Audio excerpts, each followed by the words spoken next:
శిక్ష.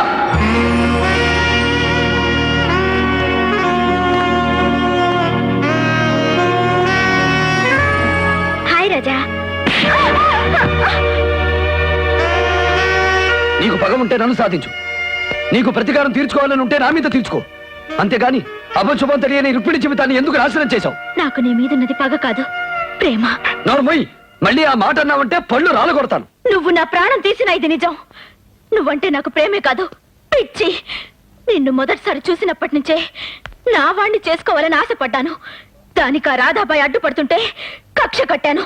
కక్ష కట్టి రుక్మిణి జీవితంతో ఆడుకున్నావు. లేదు, రుక్మిణి విష్ణు ప్రేమించుకుంటే ఆ ప్రేమను అడ్డు పెట్టుకుని నువ్వు నన్ను చేసుకుంటేనే ఆ పెళ్లి జరుగుతుందని కండిషన్ పెడదాం అనుకున్నాను. కానీ విష్ణు రుక్మిణి తను ఇష్టపడటం లేదని నా ఆశ నిరాశ చేశాడు. అబద్ధం. దాన్ని నమ్మించి మోసం చేశాడు. అది ఇప్పుడు 3 నెలల గర్భవతి.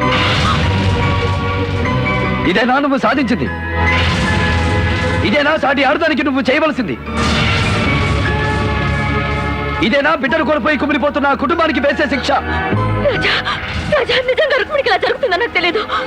నన్ను వాళ్ళు డబుల్ క్రాస్ చేశారు. ఎవరు? నేనే.